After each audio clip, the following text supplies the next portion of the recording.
Well, good afternoon, everybody. We'll go get started here in a minute. I know some people getting off work right now, especially us with North Carolina. Not hearing anything.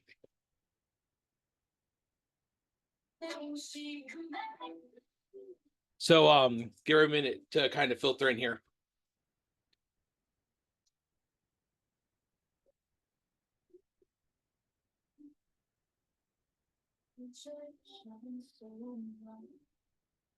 There is a Curie Live, and then you have a bit.ly for access to the slides that you see. So as we're kind of hanging out and waiting for people to filter in at this 4 o'clock hour, go ahead and please join the Curie Live. And then also grab the slides as well.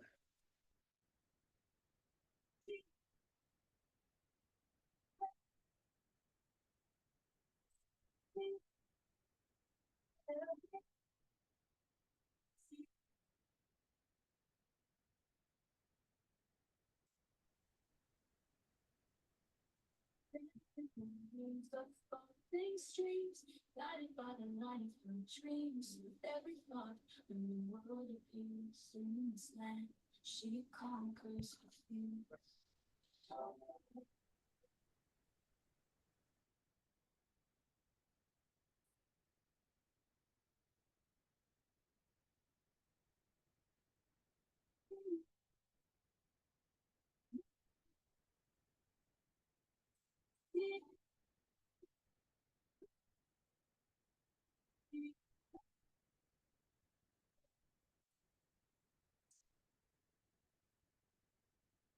The heart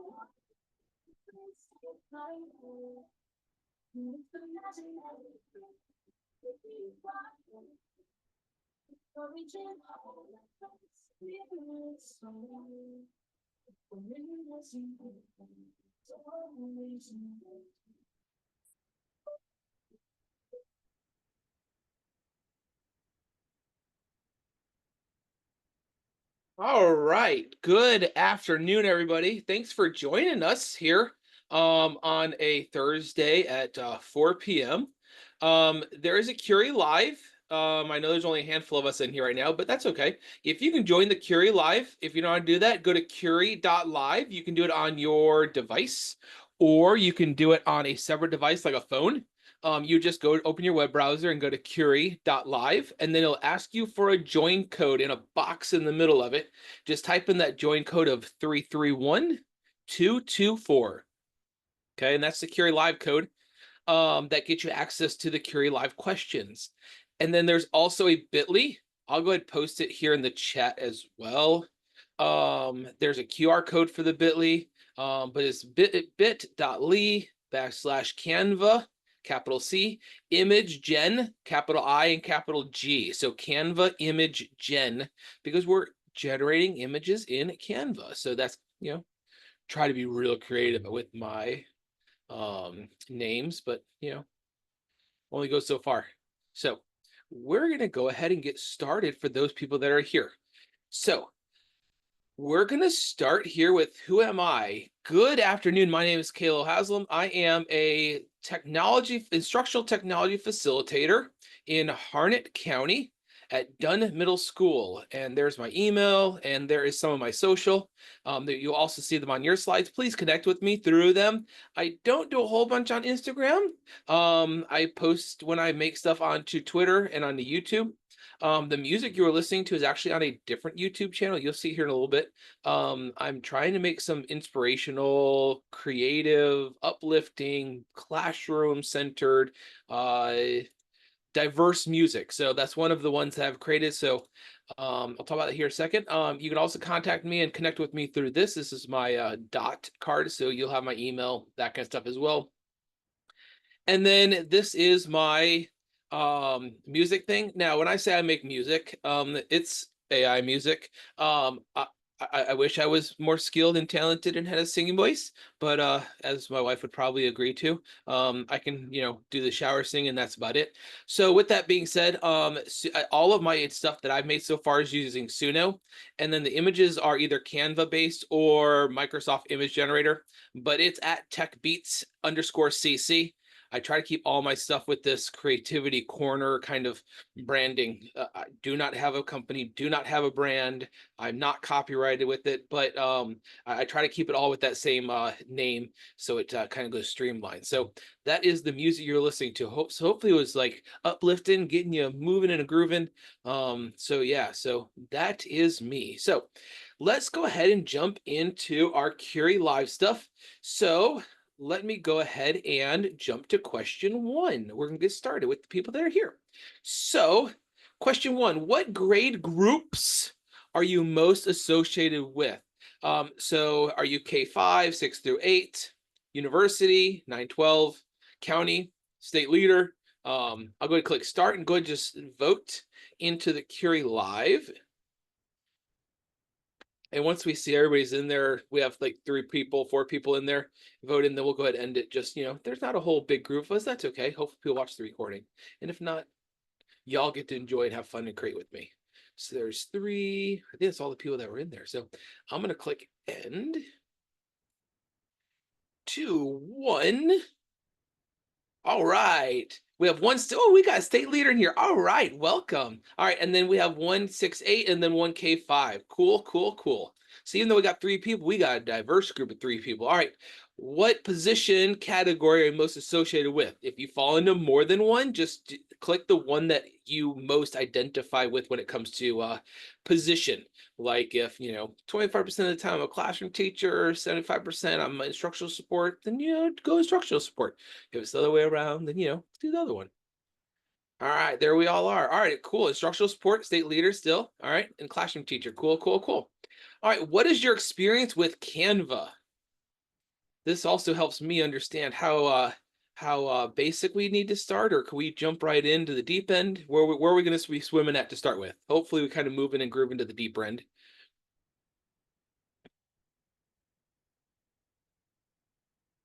All right, cool. All right, awesome. So we can kind of jump into the deep end because at least everybody knows how to get there. I'm assuming that you've done some. So maybe this next question: how much experience do you have using image generation programs? This does not directly have to be just Canva. Okay, just image generation programs in general. Okay, so this could be other tools. This could be Microsoft. It could be Midjourney. It could be a whole bunch of other ones out there. I'm not even going to keep track of all the different ones out there. And then they could be Canva as well. No idea. Cool. I do it all the time, do it on occasion. All right, so we're a little broader there. And then have you ever generated images in Canva? Because that's where we're going to be parking our car today, is in Canva.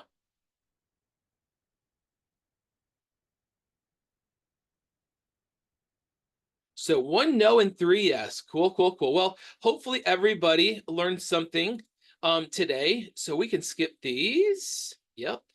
Experience with Canva. Yep, yep, yep. All right. So this is something put out by NCDPI that is in the AI guidelines, and it's a good at least start for understanding how to prompt not a image generation, but a prompt for text normally generation. So it's called how to craft a powerful prompt, a power prompt. There is something similar that I've kind of like stumbled into, looked at a few things online. And this is kind of my, let's pause real quick. So legalese info when it comes to image generation and Canva, okay? What database does Canva image generation apps Magic Media use? It uses DALL-E by OpenAI and Imagine by Google Cloud, but it also does have additional guardrails in place in order to meet requirements and policy, safety, security, especially with them being so driven by students in a public space. So they do have some extra safety in there. If you want to see more terms, accessible use, please go ahead and click on those are linked in your presentation. When it comes to if you can report if you see any harmful images, so please do that. But I've messed around with it. I've even tried doing stuff like I was looking, trying to get a lady with a scarf around her neck, and it wouldn't let me doing it because it was scarf around neck. So in general, it is pretty good at getting stuff and keeping stuff pretty safe when it comes to that kind of things. But if you ever do, there's a report on there. You can get in touch with them. When it comes to copyright, there's no easy answer. And then here's their term and conditions.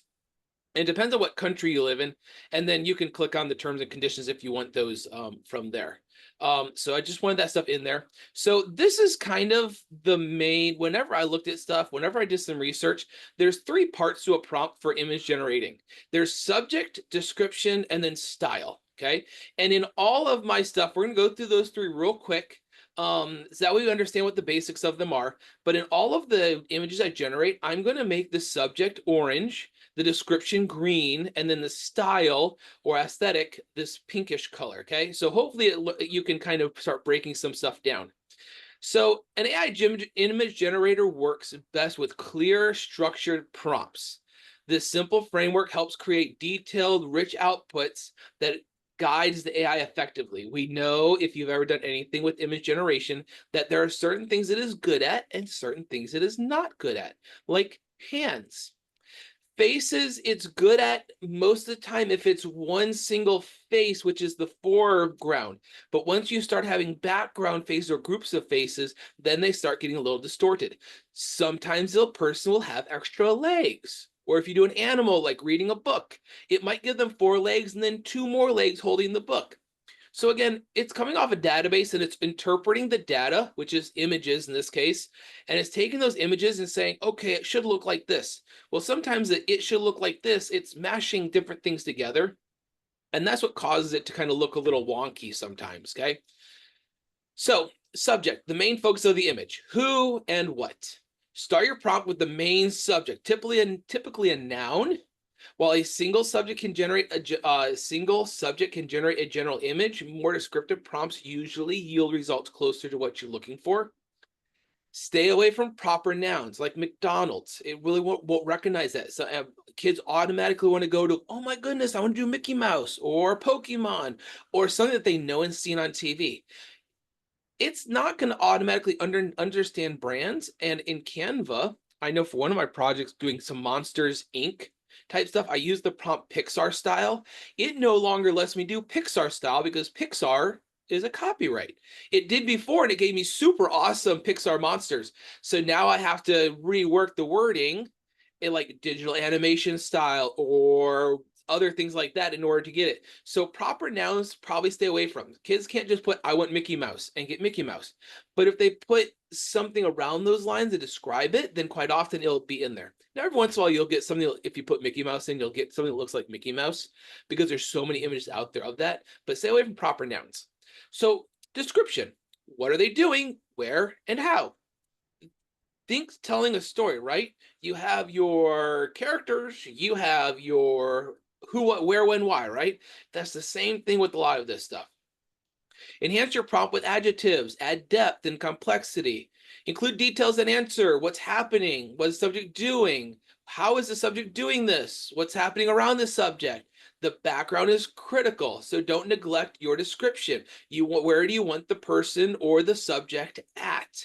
This stuff all helps. So when it comes down to it, I would say one of the biggest strengths of AI is learning vocabulary and descriptive language. You cannot generate an image you want without descriptive language. Yeah, okay, cool. So here's a pro tip: avoid using abstract concepts like love, hate, justice, infinity, joy as subjects. It needs to be described.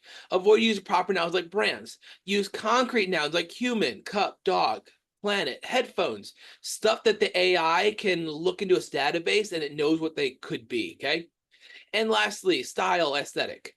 This is what you want it to look like, okay? So you're going to complete your prompt with the words that dictate the overall aesthetic and style.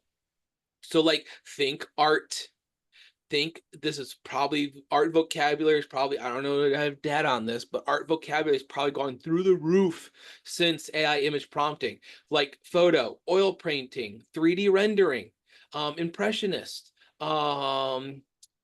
Sometimes famous names, it works, but sometimes it doesn't because of that proper noun. So that's one of those things you try it out and see what happens. You could do framing, like close up, mid-range shot, far away, head to toe. Okay. All of that descriptive language helps it understand what you're trying to look for. It doesn't mean you're always going to get exactly what you're looking for, but at least you're working on that language in order to describe it. And eventually you'll end up getting to where you want it. Okay. So here are some examples again. All the subject wording is going to be in orange. The description is going to be in green, and the aesthetic and the style is going to be in pink. So a helicopter flying over a city, cartoon style, wide shot. And there you go. All these images have been made in Canva, just so you know. Okay, I didn't pull anything from anywhere else. Okay, here's another one. A man climbing a hill on a hike, digital animation style. So there's a man climbing a hill on a hike, digital animation style. So number 2, keep it natural and descriptive. Write your prompts plain, conversational language. Imagine you're describing the image to someone who can't see it, or someone that might be new. Like, the whole thing of if there was an alien that came to Earth, then describe it, and explain stuff, right? That's kind of what you need to do. You need to act as if the AI doesn't know what you're talking about, because eventually you're trying to help it filter through its data in order to give you what you're looking for. Think coding. Don't assume anything. If I want the robot to go straight 5 feet, I need to tell it to go straight 5 feet, not just go straight. Okay. So that's kind of one of the examples I use. I also use this example. If I'm in the classroom and I say, all right, I want all the students to move, and Johnny starts sprinting around the classroom, did Johnny follow the instructions? Yeah, he's moving. If I want them to move 3 steps forward and 2 steps back around the room, then I'll give that instruction of move 3 steps forward, 2 steps back. The more specific your instruction, the more likely you're going to get what you're looking for. Okay. So this would be a good enough one. Fox in a forest, autumn, animation style. It has all 3 parts, but it's still pretty vague. Here's a better one. A curious red fox exploring a misty autumn forest at dawn. Golden sunlight filters through colorful leaves, casting dappled shadows on the forest floor. The fox's fur is slightly damp from the morning dew, and his breath is visible in the cool air, 3D animation style. Now, are we going to get all of those complexities? Maybe, but at least you're giving the AI, the image generation, something to work with. Okay, so I think of it kind of like a funnel. Broad and general, and as you get more and more specific, it becomes narrower, and you're now narrowing what you want down for the AI to use. So again, broad and general is fine, but you're going to get a lot of variety in what you're looking at. The more narrow and more specific you are, the more you're going to get what you're looking for. Okay. Experiment with length and structure. And I'm not going to read all these to you. They are in your slides. Okay. So Canva's character limit is 280 characters, just so you know. While some AIs work well with longer prompts, other perform better with concise descriptions. So fewer words, direct to the point, but you still need to have those parts to it and be descriptive in your fewer words. Oh my goodness. Think of all of the ELA standards that we're covering here just by prompting and generating images. Okay. Test different lengths in different platforms to see what works best in each one. Okay. So here's a short prompt, which is normally somewhere between 10 and 20 words. So cyberpunk, cityscape, neon lights, flying cars. Now you're missing your styling in there, but it's still a short prompt and it'll give you something. Here would be a medium length prompt. So 30 to 50-ish words, a bustling cityscape at night, towering skyscrapers, yada, yada, yada. And again, you can read those on your own. And then a long prompt is normally somewhere between 50 words plus. Again, think you test in different things. Midjourney allows more room for stuff. It also has some certain coding things like colons, brackets that you can do in order to add emphasis to things. Canva's not that detailed though. Okay. Experiment with your advanced prompt elements. Include stuff like subject, environment, lighting, colors, mood, composition. The more specific you are, the better the AI can interpret your vision. Remember, you're coming up with what you want up here. Now you need to be able to explain it to a computer, okay? So focus on what you want, not what you don't want, okay? So don't put, I don't want red shoes or no birds in the background, because sometimes they'll grab onto birds in the background instead of the don't in it. It's grabbing onto terms in the prompt, not so much seeing what you prefixed it with. Okay. So for example, what do you notice about these two pictures? And you can put in the chat if you want to. What do you notice about these two pictures? Is there anything that sticks out?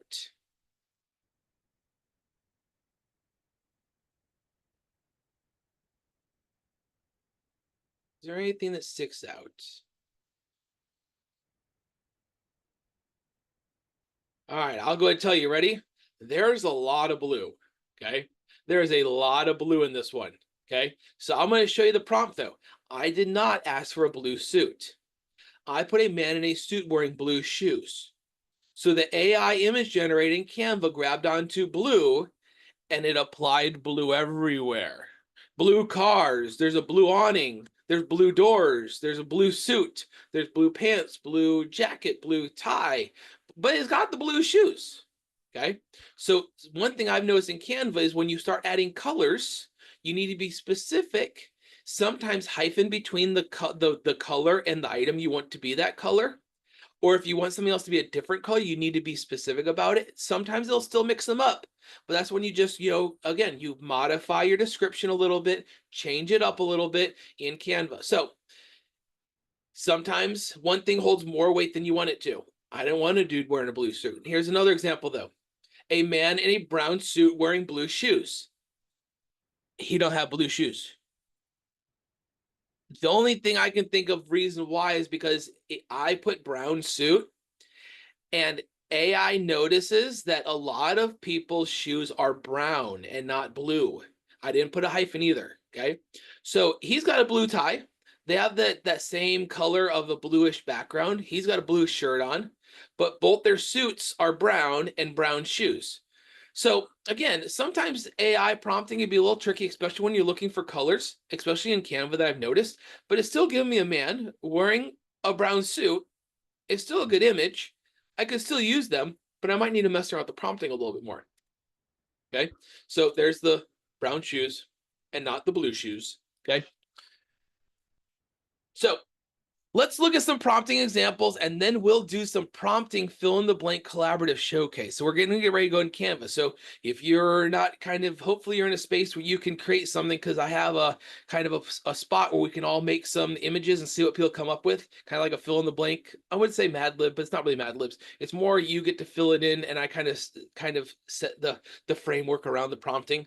And it might be cool if you're doing this with kids, is as they're learning to prompt, give them some framework like we're going to do here in a minute. So hopefully you're at a computer and you're able to work with us here in a minute, okay? Because I've tried to make plenty of time for us to be able to create in this one. So here we go. So a mountain lake at sunrise. The water reflects the sky like a mirror. In the foreground, a majestic pine tree stands tall, a pair of deer at its lake's edge in the foreground, photorealistic style. And you can see the orange section, which is the subject, the description, and the style. And let's see what image Canva gave me. I think that's a pretty cool image. Again, for AI, for something that's way above my head when it comes to how it works. There's two deer, it's got a pine tree, it's got this flat lake, it's got the sun rising. All right, let's look at another one. All right, a majestic lion standing on a cliff overlooking a savanna at sunset, its eyes fixed on the horizon. The sky is a breathtaking array of orange, pink, and purples, with a few scattered clouds with the sun shining through. Cartoon style. Well, that's a pretty cool one. Reminds me of Lion King a little bit. Maybe not like the animation style of it, but definitely kind of the feeling of it, the emotion of it. Okay. You know, it'd be really cool is to reverse prompting. Show the kids an image and have them come up with what the prompt is based off the image, and then see how close they can get to yours. See how many descriptive words they could use in it, right? That'd be kind of cool. All right. Ready? Order does not matter sometimes. So if I put a photorealistic image of a fall sunset in the mountains, sun shining through the pine trees, photorealistic style, dramatic lighting. So you see here, I also add this dramatic lighting in here because you can add emotion, you can add little flares to it. That I thought was a pretty cool image too. And again, all of these were made in Canva.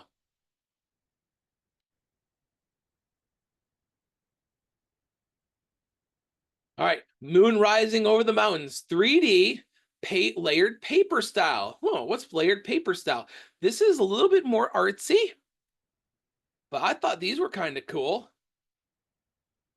So it almost looked like there's paper. It looks like a diagram of some kind, but a moon rising over the mountains. So you don't have to stay in what you would think typically what you would see on a screen or what you would see in real life. You can be very creative with your styling. And I went to a website and looked for stylings for AI images, and it gave me like 140.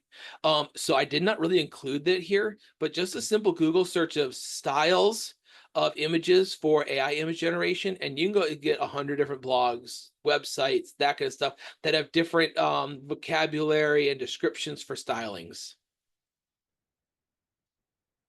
All right, generation limits. So just so everybody knows, I reached out to Canva just to make sure I had this, and they gave me a few resources. Okay, so Canva free users have 50 lifetime Magic Media text image uses, and they have 5 lifetime uses for the video. Okay, but I think we're all, because none of us said we're not in education. If you have an education account, Canva Pro, so if you pay for it, Canva Teams, Canva Nonprofits, and Canva for Education have 500 monthly uses of Canva Magic Media text image. So if you're generating 500 images a month, you're generating a lot of images, okay? And this limit refreshes at midnight. Use TC time the last day of the month. So every month you get 500 generations. That's you, your students. And then at the bottom of the sidebar, there's a counter that will show you how many uses you have left. Okay. But these tips and tricks are not just limited to Canva. So if you're sitting there going, oh man, I have the free version, I ain't got 50. These things, yes, I'm talking about Canva. These are kind of the main core parts to image generation, whether you're using Microsoft Image Generator, whether you're using Midjourney, whether you're using Canva, whether you're using whatever it might happen to be. Okay. All right. So who is ready to create? So hopefully there's still some people that are here paying attention and kind of following along and kind of are in a spot to create. So this here is in your slides. This is a video on how to get to the Magic Media section. It's 45 seconds long. So on the sidebar, you're going to click on Elements. You're going to look down. It's going to say AI Image Generator and generate your own. And we'll do this here in a second. Then they're going to type your prompt. You can change your styling in there. You can also change your aspect ratio, which is landscape, portrait, or square. And then you generate your image, okay? So without further ado, we're going to talk about this. So I made 2 showcase sets just in case there was a bunch of people. So if everybody can click right here where it says showcase set 1, hopefully we're going to go into it and then we'll be able to create some stuff. And notice it's going to look exactly like this in there. So let's see what it looks like. We all should be able to collaborate. Please let me know in the comments if you're not able to collaborate or join this document.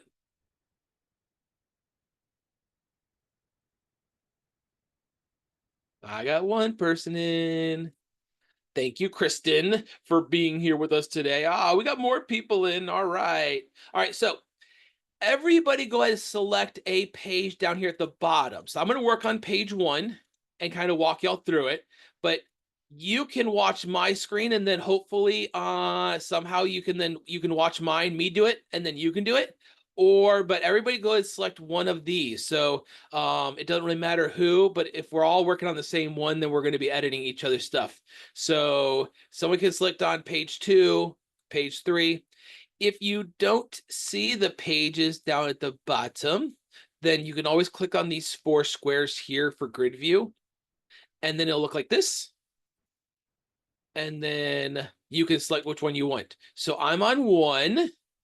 And then looks like we have someone on page 2. Yep, someone's on page 2. We have someone on page 5, it looks like. So hopefully no one else is working on my page 1 right now. All right, on your page where it says name, go ahead and put your name.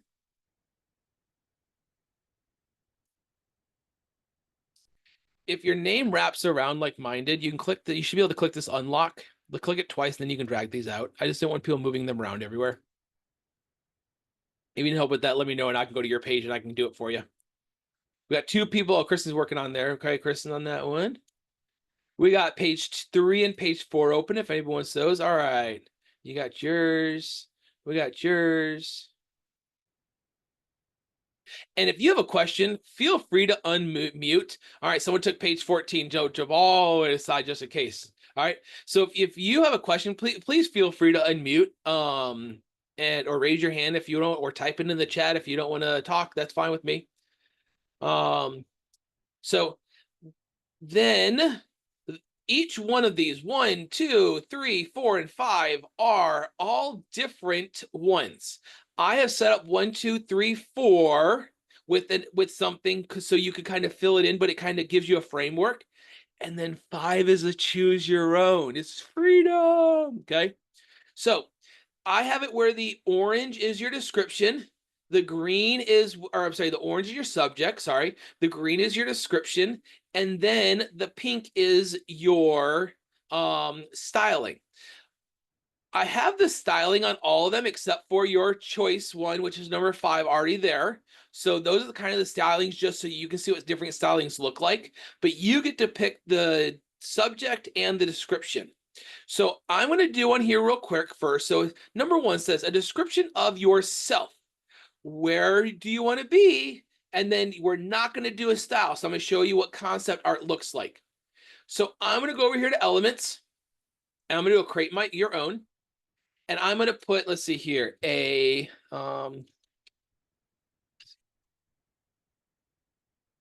male, short brown hair, if I can spell today, short brown hair,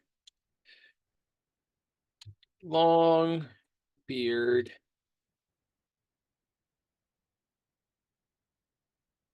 polo shirt and jeans. Okay, so a Caucasian male, short brown hair, long beard, polo shirt, and jeans. Now, notice it's got a lot of red on there. It wants me to change stuff, make stuff specific. It doesn't need to be, I'll say it this way, complete sentences. And the commas normally break up parts of your stuff. So I now have my description here. I'm going to go here to see all of my styles, and I'm going to look for concept art. It is under your digital art section. And then quite often, this is where you talk about portrait versus landscape. Portrait is normally up and down. You see someone portrait, and then landscape is left and right. You look at the ocean left and right, or the mountains, okay? If you're doing a person, quite often portrait works better because it'll actually more often give you a head to toe image. So I tend to go there. So go ahead on this first number, on number 1, try to select concept art and portrait, and then click generate your image. And you guys can go ahead, feel free to kind of work on yours if you want to right now.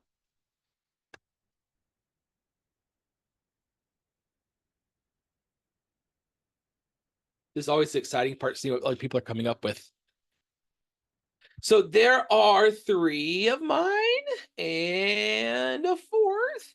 It will always give you 4 unless something is not inside its parameters of what's acceptable. Okay, so if it gave me a red and said something didn't work just right or whatever, then that's normally when you go, oh, it kind of grabbed something and said it gave a red flag to something. Okay, so all you're going to do now at this point, you have 4 options. Option 1, you can click on it and it'll add it. Oh, I did the wrong one. I told you I'll do portrait. That's my bad. Okay, I told you I'll do portrait, but I put a frame on there that's landscape. So this is what I'm going to do for mine is I'm going to actually kind of well, we can still do it there. It's just going to make it look weird when it comes to stuff.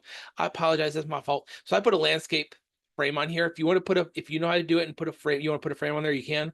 And then, so I can add it here, and then I'm going to just drag and drop it into this one, but it's going to be weird because of the thing. So you can drag it down. We're going to do this different. We're going to detach image, and I'm going to do it landscape. Sorry. So I'm going to copy all this, highlight, copy, click go back. The only way you can change your aspect ratio is by starting over. So I'm going to put it here. I'm going to, again, select concept art. And then I'm going to do landscape because I have a landscape frame here. Sorry about that. Hope I didn't mess anybody up too much. So Valencia, if you want to change yours, you can double click inside your frame and then you can move it up and down and then it'll fit in there a little better.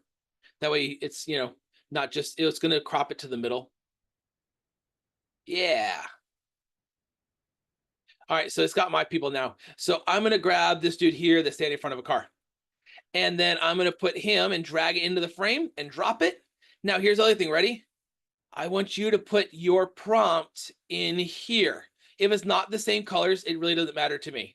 So I'm just going to copy and I'm going to paste it into here. And I'm going to leave that it was concept art, no styling, paste. Okay.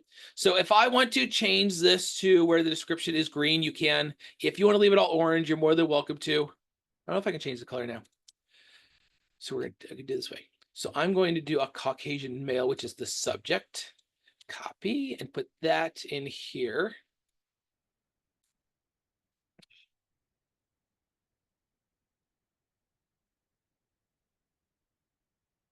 And then I'm going to do the rest of it, the male. Yep. All of you. Copy. And then you're going to go in the green section. So I've noticed working with students, it's always beneficial because you're happy that they made a image, but we're more worried about, not worried, I guess that's not the right word. You're more interested in the prompting that they did. And so I've noticed, so I always tell my teachers to somehow have them save their prompts. So they're a Caucasian male, and then the green section is my description, and then I have the other ones. Okay. So now number 2. So I have these. I click go back. Number 2, a person, describe them doing something photorealistic style. This can be you or not you. Okay. Now, photorealistic style is not in their stylings here, which is why you're going to put in your description and leave it as none. So let's see here. A kid. Let's do it here. I'm going to write it down here first, and then I'll copy and paste it up there. That way it keeps my colors. Oh, I don't know what I just did there. No, I don't want to do that.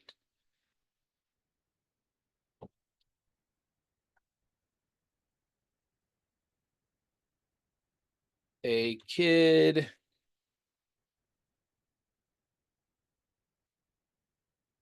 And then what are they doing?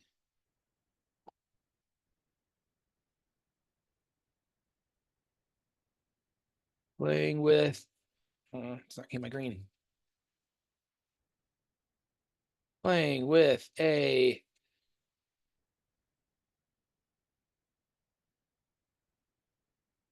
bouncy ball in a hall, photorealistic style. All right, let's see what that gives me.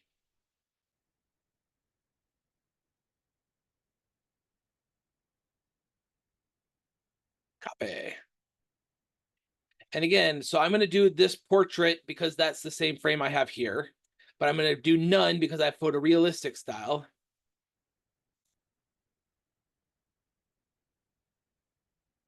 Generate image.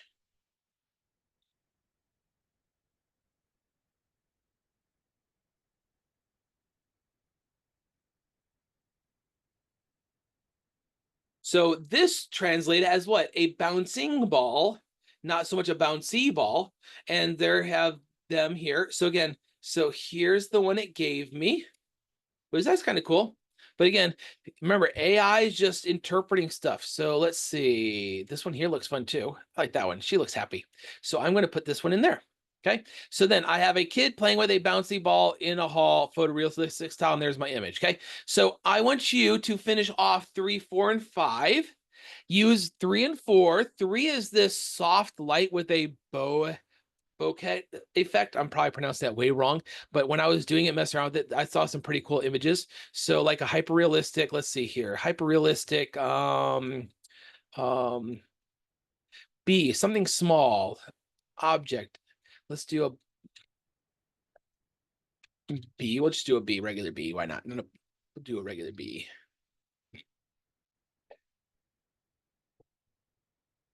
So again, you want to keep all the other terms in there so we can kind of see what people are doing that's all fall in that same area. And I'm going to doing something or in a location. So what would a bee doing? Oh, a bee would be hovering over a flower. Ooh, how about a butterfly? Let's do a butterfly. A butterfly with soft focus, hovering over a flower, soft light. All right, let's see what this gives us now. And again, I'm going to do it landscape because that's what I put in here for a frame. I'm not going to put a style.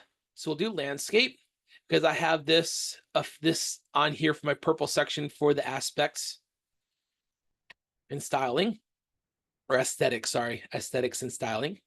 Let's see what other people are doing while mine's going. Ooh, there you go, on the beach already. All right, I like it.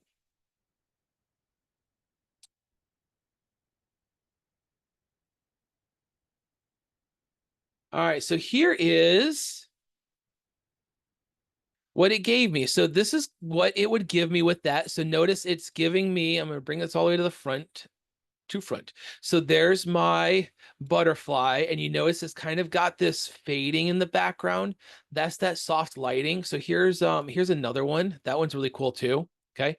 So you can change this to hyperrealistic butterfly. How about hyperrealistic butterfly with bright colors?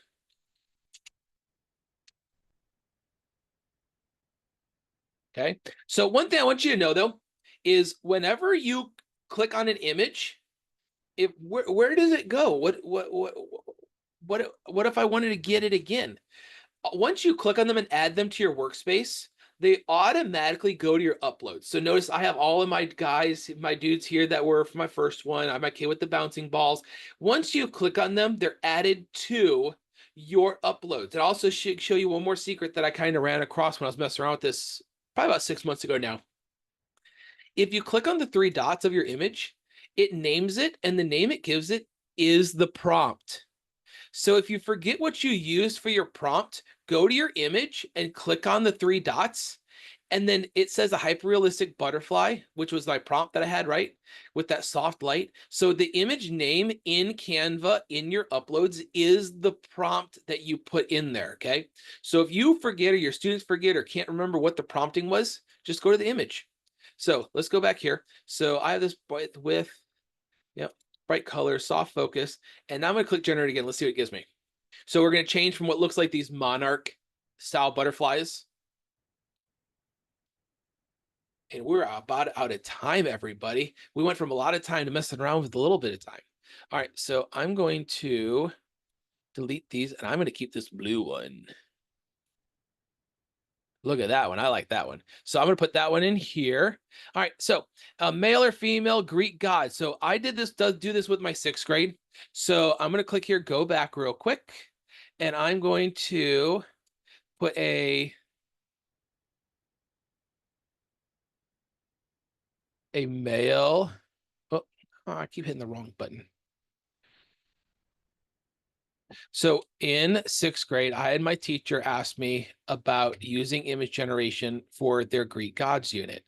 And I had kids sending me stuff 2 weeks still sharing me projects that they were done and graded 2 weeks ago. And they are still sending me stuff. When I say they loved it and they were into it, it's an understatement. So a Greek god, um, let's do here male Greek. Let's do water god. How about that? Water Greek. Male Greek water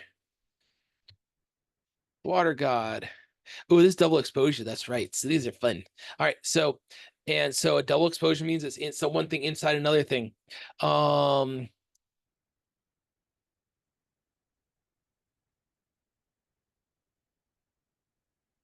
uh in the ocean.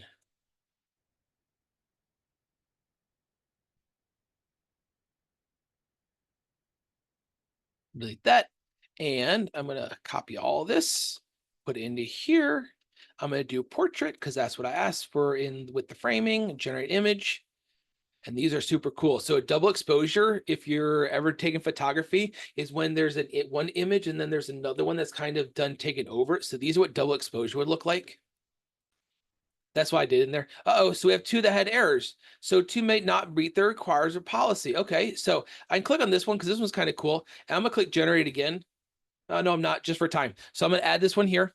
Okay, and then this one is something of your own. So make sure you do a landscape, but you can choose either a styling down here. So like maybe you want to try like what does the neon style looks like, or psychedelic, or anime. Use one of those stylings or type in a styling of your own. There's also some fine art styles down here. Okay, so it is 4:44. So let's real quick just look and see what other people have. All right. Yep. Uh-huh. Cool, cool, cool. Oh, I like that one. Greek god of knowledge. That's cool. I like that one. That's very nifty, nifty, nifty. I like it. Uh-huh. So please continue to play with this. Try this out. I want to see what y'all have made. I'll finish my last one at some point. Hopefully you enjoyed this PD. So real quick, I'm going to go back to my slides just to kind of finish a couple things out. Oh yeah, we did all these. Yep. So it kind of goes through all. I'm just showing you which ones they are. 1, 2, 3, 4, and 5. Okay. There are some other resources on here, just so you know. These are tutorials that Canva has put together that are self-paced. So if you want more information on how to use them in Canva, then please, these are hyperlinked. And then lastly, there's this Canva for Education that I just realized was there probably within the last week or so. It's got a lot of cool stuff in it. So there are teacher resources galore in here. So it's taking a bit to load up on mine because I'm running a lot of stuff right now. And my kids are home, so they're running on the internet too now. So there's a lot of different resources in here for you, for students, for learning how to do stuff. So yes, as much as this is about AI, about Canva, I want to make sure that it's about both. So hopefully you enjoyed, hopefully you liked. Thank you for being here. Connect with me, share with me what you got. I can't wait to see what you guys have made. And thank you, appreciate it. And I'll be at NCTIES next year in the, the face-to-face one. So maybe we'll see y'all there. So thank you, thank you, thank you. Appreciate y'all. Hey, Kayla, Yes. I had a question. You were saying I forgot to save my prompt. What were you Okay. saying about clicking? So let's say I want to find the prompt for this one. I don't have it anymore in here, right? Right. Correct. So if you go to your uploads, Uh, uploads. Oh, okay. then anytime you click on it and add it, so notice if you look down here, these are the ones from earlier when I was making stuff. They're Mm-hmm. down here too. Anytime you click on a generation, an image, even if you're not using it at that time, notice this one's still in here, even though I deleted it from my workspace. Once you Mm-hmm. click on it, it's added to your uploads. So Mm-hmm. if I want to know what this dude's prompt here was, if I click on the 3 dots, the name of the file is the prompt. Wait, the name of, So here's my Greek god dude, right? okay. Click on the 3 dots on that image. Ah, okay. All right, I The got it. name here is the prompt. So I'll just copy and paste it onto the workspace here just so. That's probably a bad one. She's going to be like 100, size 120, 188. We'll Got do it. 60. Okay. All right. Cool. So Perfect. that's one secret. So if you ever forget your prompt or your students can't remember it, it's always the name of the file now. Until they change it, maybe. Hopefully they don't. I like that kind of little trick. Okay. All That right. help. Yes, Cool. thank you. Any other question from anybody? I'm more than welcome to stay around for a couple extra minutes if anybody has any questions or thoughts or whatever it might happen to be. There's not really a lot of great time for feedback when you're not face to face and everybody kind of goes their separate ways virtually. So I've if got you a have quick, any, I'm go ahead. sorry, I got a quick question. Like, Yes, so ma'am. with now that this is in Canva, the slides, if I go back, it'll save in my Canva so I can go back and continue to work? You're talking about Or this here? yes. So yes, because we collaborated on it, it should be in your stuff. Okay. If you want a copy of the whole thing, then you should be able to just go to File and then make a copy. Okay. Does that make sense? And then Mhm. you make a copy of this whole slide deck here or whatever. That makes sense? And Right. if you just want to keep yours, but you should have access to it in your Canva because you clicked on it even though it's shared. Okay. So it should be, let's see, projects, and then owner. It would be anyone owning it. But you should see it under, like, I have one. Let's see, what was this dude? This guy. Oh, so a student shared stuff with me here. That makes sense. He still owns it, but it's in my stuff. Okay. That makes sense. Yes. Cool. And then yeah, and then if you want to copy the slide deck, because I just shared it this way, you can just make a copy of it as well, and then modify it. If once you might make a copy of it, then you can modify it however you want to. If you're kind of using it to show other people, or heck, use it to show your students. Yeah. Okay. Cool. All right. Thank you. Yep.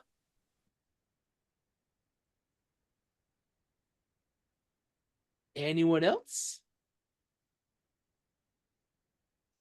Miss Honeycutt, did you have fun moderating this one? Yeah, I did. I actually did a few things. I was slide 14, so I did a couple of things. It was I didn't jump to I your learned slide 14. one or That's right, two. because you went hiding all the way over there on slide 14. Hold on. Yeah. There you go.